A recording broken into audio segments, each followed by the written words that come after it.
फौज में ये तर्क देखे कि बोझ बढ़ रहा है आर्थिक दृष्टि पर, अग्निवीर ला दिया गया। अब लड़का जा रहा है 4 साल, सिलेक्ट होगा उसमें से 25%, बाकी लौटेगा, उसको लेके बहुत सारे सवाल। तो उस पर भी वो कहते हैं कि आप लोगों ने आवाज नहीं उठाई।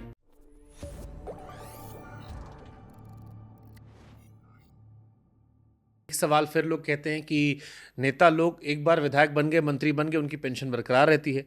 राजवर्धन जी भी जैसे अब विधायक, सांसद विधायक बने, आपको भी पेंशन आएगी। कई स्टेट में तो है जय बार बनोगे तय बार की पेंशन आती है।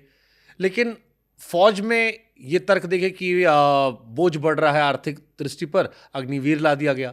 वीके सिंह सर का भी मैंने इंटरव्यू लिया था, इसी कुर्सी पर वो बैठे थे, और उन्होंने भी कहा कि अब वक्त आ गया कि इसको संशोधन किया जाए, इस पर नए सिरे से विचार किया जाए, जो कमियां रह गई हैं। उसको भी लोग कहते हैं कि जैसे आप लोगों ने किया, आप लोग गए फुल स्टेटस फौजी का रुतबा लेकर आए।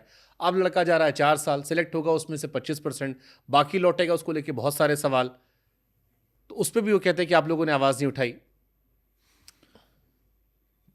अभी थोड़ी देर पहले शुभांकर ने कहा था कि एक ऐसा होना चाहिए कि बहुतों को फौज की ट्रेनिंग होनी चाहिए। फौज की ट्रेनिंग होनी चाहिए, लेकिन फौज में नहीं रहने चाहिए, ऑब्वियसली वापस सिविलियन लाइफ में आ जाने चाहिए। अग्निवीर में यही तो करा। Keep hearing me out now, keep hearing me.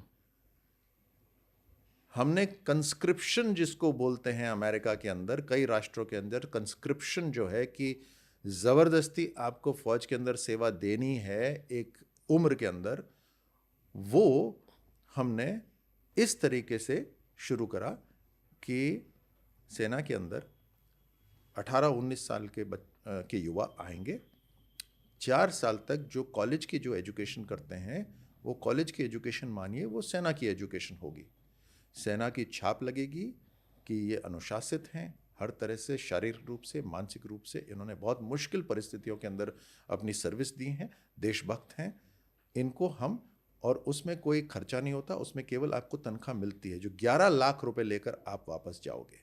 आपका खाना फ्री है, रहना फ्री है, मेडिकल फैसिलिटी, हर सुविधा आपकी फ्री है। अब जब मान लीजिए वापस भी जाते हो सिविलियन लाइफ के अंदर, तो आप 11 लाख रुपए लेके जाते हो, ठीक है। उसके बाद में उस समय भी सेना ने जब ये अनाउंस करा था और सरकार ने भी कहा था कि ये स्कीम बिल्कुल नई है, बाकी स्कीमों की तरह भी इसको देखते रहेंगे और इसके अंदर संशोधन करते रहेंगे। तुरंत बिल्कुल परफेक्ट अनाउंसमेंट शायद ही कहीं होता है। सही बात है।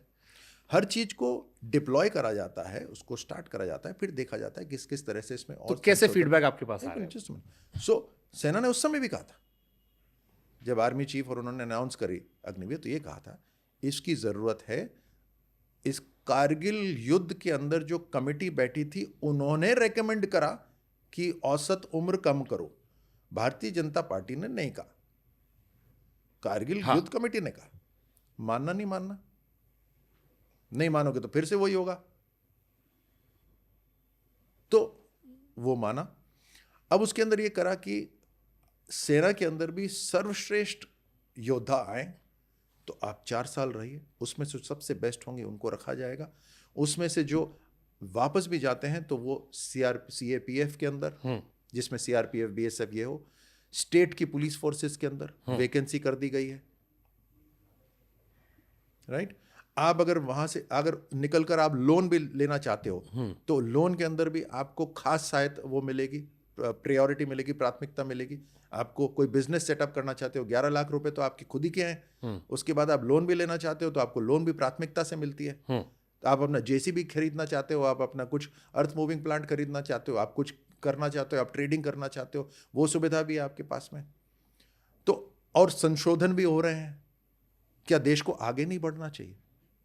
क्या देश को नए तरीके नहीं देखने चाहिए? ठीक है, लेकिन इसी से एक सवाल और आता है मेरे मन में। तो मैं आपका पूरा सवाल का वो करता हूं।